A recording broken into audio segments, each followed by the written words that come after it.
Welcome to Stepping Stones to AAC. We're exploring photo albums tonight. We're going to start out with some introductions. I'm Heather Pruniveau. I'm a speech-language pathologist and AT consultant for Saltillo up in the Midwest. I cover Minnesota and Wisconsin, and we want to welcome you to our Bitmoji classroom. If you've seen those, they're all the rage right now. And within our Bitmoji classroom, we have some core vocabulary and a bookcase of activities that we've been adding to over the last few months. Yes, and I am Brittany Toney, so I'm co-hosting tonight. Heather's going to be doing most of the driving, but I will be monitoring the chat window, and I will also be joining in from time to time to talk to you guys. So I am a speech-language pathologist as well, and a Saltillo consultant for Southwestern Ohio, Northern Kentucky, and Indiana. So if you're in any of those areas, which I haven't seen yet, I will be your consultant for that area. And as Heather mentioned, our bookshelf houses the activities and presentations we have covered in our other Stepping Stones to AAC classes. So be sure to check out ones you may have missed on our Saltillo brand YouTube channel and register for upcoming classes such as Let's Transition coming up in 2 weeks. And we are so glad that you are joining us tonight to walk through photo albums with us. We're going to start our AAC journey, and I like to think of it as a journey because you're trying new things, you're going down different pathways, and part of Stepping Stones to AAC is trying to guide you on that journey and show you some things that you can be doing to help your AAC user learn their device, be more comfortable with it, and for you to be more comfortable with it. So welcome, and let's start this AAC journey. As we mentioned, there's those 3 handouts in the Materials tab. The one on the screen right now is our organizational tool, and so we wanted this to be something that you can use tonight and beyond. And it's just a way for you to start planning and thinking ahead of what words you want to model and how you want to use them, what questions and comments. We'll talk a little bit more about those and plan through that. The more you plan ahead and think these things through and know what you want to target, the less you have to think about it actually during the activity. And so the idea is to do this work up front, but then once you get more comfortable, it'll be more automatic and you won't have to do these planning tools all the time. The other form in there, Brittany is going to show you. Yes, so this form, oh, sorry. Nope, go ahead, I had a tickle. So this form is just another reference sheet that will help you remember the steps as we go through the organizational tool together. So this is just going to help you reference back to that organizational tool, just a guide as to how to format that tool when you're working with your AAC user or student. And again, you can find this in the handouts as well. Also kind of nice when you get back after you've watched one of these or you're talking to somebody else about it and you're like, oh, how did I do that? Where did I go? And so we wanted to have that reference tool for you as well. So we're going to get started with our evening. And so photo albums. Why did we choose talking about photo albums for tonight's activity? Most of us have photos somewhere nearby at any given moment. I feel like we either have them physically in a photo album or a scrapbook. They're stored on computers, they're stored in the cloud. Many of us have them on our phones, so we can have them at the ready anytime. On top of that, it can be really motivating for our kiddos to talk about themselves. When they see pictures of themselves, it's just fun to talk about what they see. We can start describing what they see. And then we'll also be able to work on language skills like narratives, being able to tell stories or talk about past things with others. And those photos kind of give you a context or a clue. So if somebody wasn't there when the picture was taken, we can start working on those skills to help develop that.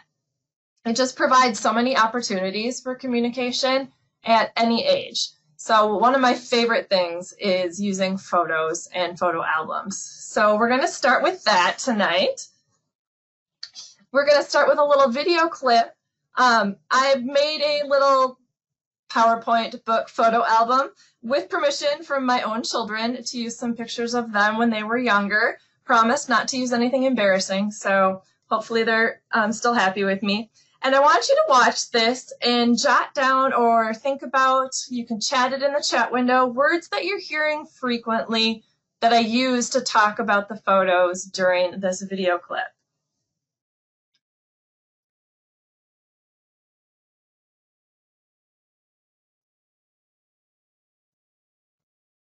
Look at some pictures.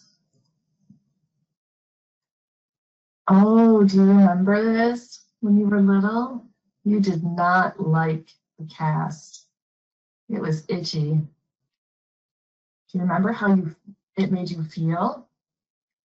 You were smiling, but you did not feel happy. You felt sad. Oh my goodness. Remember how cold the water was? How did it feel? Right. It felt cold. Oh, you went fishing. How did you feel? It looks like you felt happy that you caught a little fish.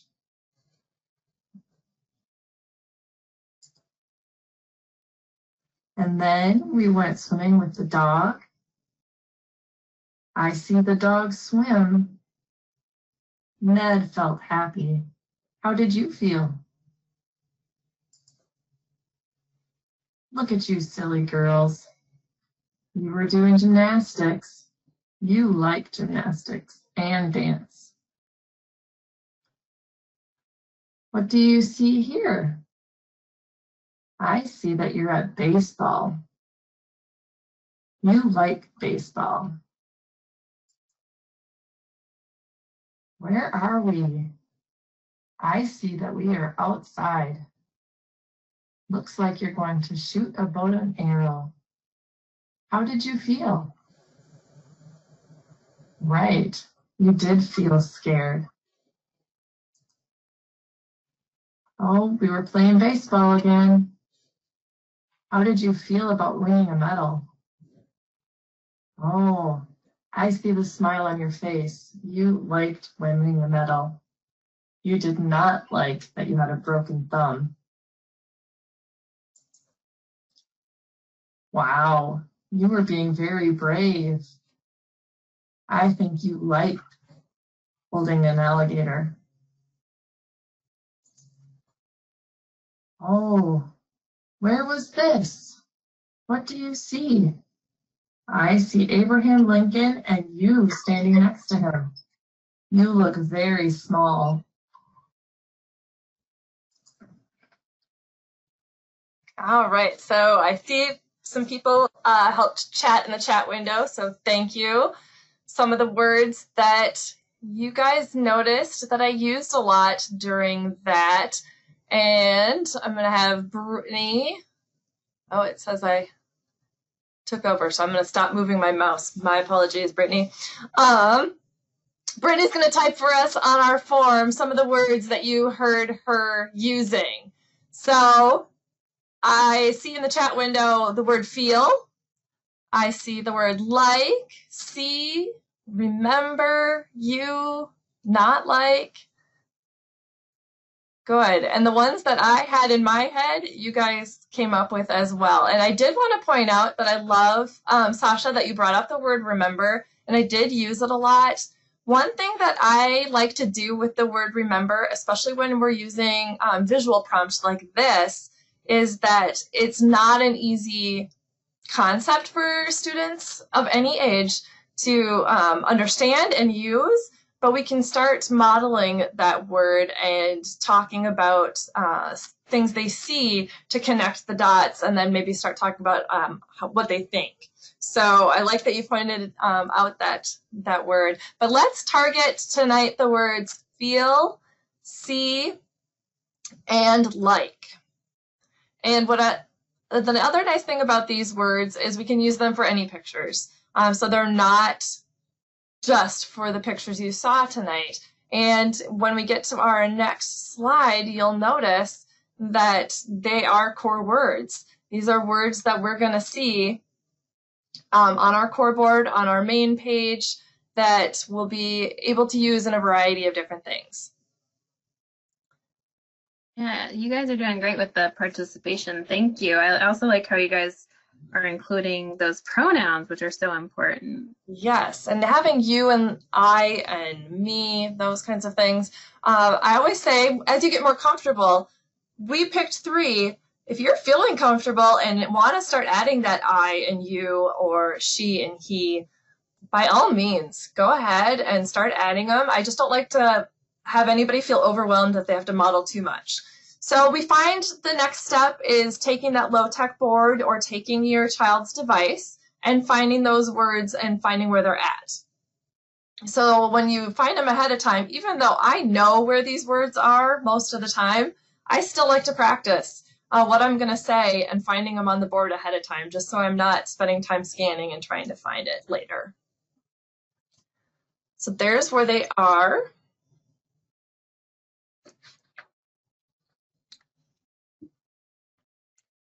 All right, so next we are going to come up with some open-ended questions that we can use while looking at a photo album.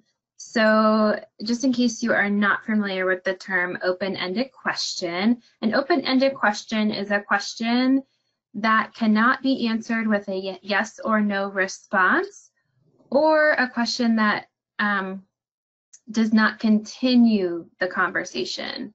Or I'm sorry, a response that cannot continue the conversation. So if I were to say, what's your favorite color?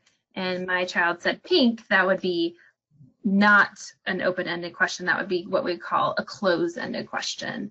So we want to make sure that with our AAC users, we are using open-ended questions, and that's the next step of our organizational tool, is to fill in some of those open-ended questions. So just to make sure you guys are paying attention and listening, little quiz for you. Which one of these sentences, or questions, I guess, is open-ended? Do you like her shoes? Or what do you think about this? Which one? You can just say 1 or 2. Good. Yeah, what do you think about this? Good, the second one. Yep, you guys are on it. I knew you'd get it right.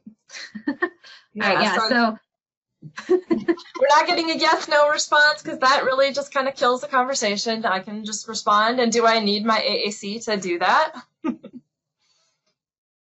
maybe, maybe not. Right? Perfect. Yes. So then the second question gives the AAC user an opportunity to describe. All right. So why don't you chat some different open-ended questions, and you can do it in 2 different ways. You can use the core word that we're targeting, see, feel, or like, in your question, or it could be a question that's going to promote them or prompt them to use that word to respond. Either way, there's not, right or wrong in that way. So what are some questions we could use with the word see?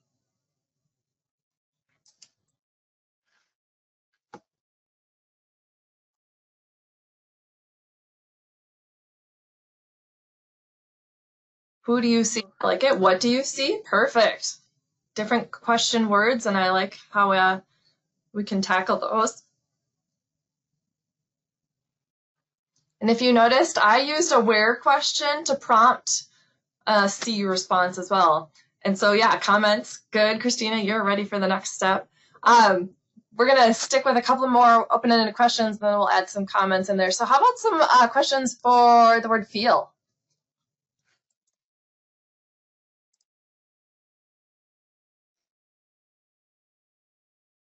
Or what were some of the questions I used a lot? I feel like I used one question over and over. How did you feel? Yep. How do you feel when? How did that make you feel?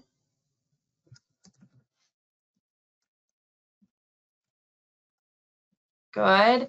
And then how about a couple questions for like?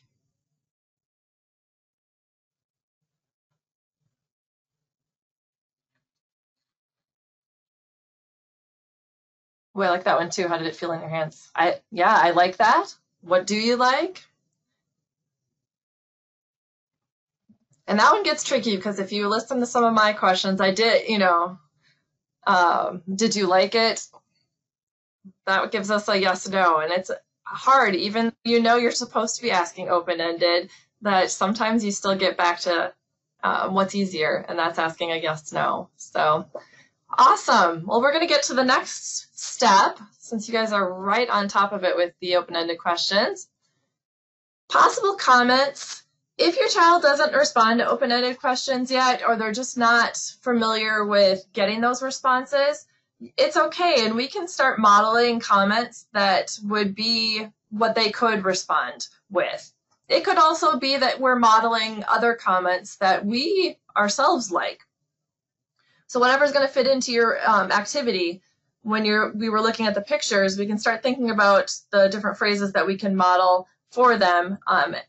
Take into consideration how they already are currently talking with their device. So if they're only pressing one button or saying one word, then we want to be modeling comments that are either that one word and add a couple. So I would stick to like 1 to 3 words if they're at that, 4 if they're really starting to emerge with a little bit more.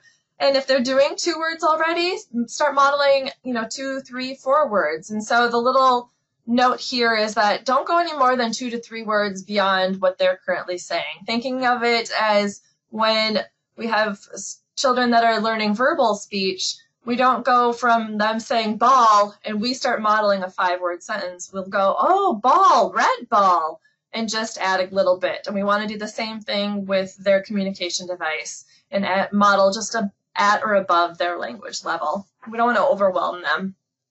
So let's fill in our organizational chart with a few possible comments.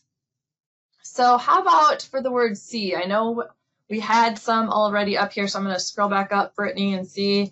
I see that. Those are great comments. I see me, good.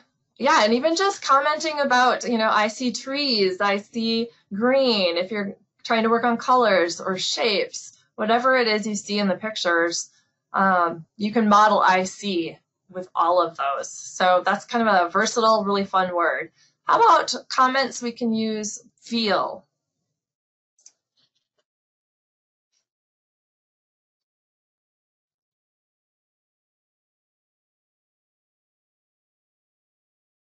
And you might have noticed I did model or use the past tense felt. And you'll see later in the video next, it's okay to be modeling another form, but we still just use the single feel on there. So yes, I feel happy. I feel like he was excited. Good. We could even do Good. Feel. What'd you say, Heather? You feel? You feel happy. Mm-hmm. And it is okay to say you felt happy, and we're modeling still just the word feel on the device. So how about like? This one's fun. There really is no wrong answer with like, is there? I like it. You like it. I like how somebody said, oh, I like ice cream. I like how somebody said, I don't like. Right? Or I do not like that. Exactly. My toddler's pictures. Yes, not like. The last section on this form talks about how you will model. And this kind of goes back to what we were just saying, that if the one word is see, what is a 2-word phrase or a 3-word phrase that we can add? And so you'll see we kind of pre-filled that for you. So see me, I see you, I see present, whatever it is, the pictures you're looking at. Again, to give you some thoughts ahead of time of what you could be modeling and not have to think of it on the fly. So that's the complete organizational chart. The next thing is to take those and your low-tech board and practice saying your sentence and touching the symbol on the board as you say it. And so this is probably the trickiest part, and why I say practice, practice, practice by yourself before you even are in front of your child or your student, because it sounds easy, but thinking and saying and touching can really trip you up. Yes, I think that practicing is huge, especially if you aren't as familiar with your child's device just yet. Just sitting down and using it yourself is sometimes the best way to learn. So. And give yourself grace in that you don't need to touch every word that you're saying. And that's why finding those couple words, it may be a full sentence, but you'll only touch the one word, and that's okay. So we're going to watch this video again, but this time you're going to see I modeled on a device to the left, and see how that looks. And if you have your AAC user's device or you have the printed out low-tech board, try modeling those sentences or some of the sentences, or make up your own sentences with the pictures that are going to come up on the screen. Let's look at some pictures. Oh, do you remember when this happened? Look, I see you're wearing a cast. How did you feel? I think you felt sad that you broke your cast. It was not comfortable. Kind of pause it there. So it actually worked out, Brittany. Okay, good. I was like, I don't know what just happened. There we go. The technology demon came back. So let's reflect on how things went with practicing tonight. If you practiced on the device or on a manual board with that last video, do you still have questions about modeling core words while looking at a photo album? How did you feel when you were practicing, when you're looking for the words, when you're trying to say it and touch it? What do you think you need to feel more comfortable? What would help? What are your next steps? If there aren't any other questions, we really appreciate you guys joining us again. And as Brittany mentioned, we'll be back in a couple weeks and doing some new topics. Yes, we'll be talking about transitioning. So if you have a child that struggles with transitioning between activities, or you just want to learn more about how to model during transitions, be a good one to come to.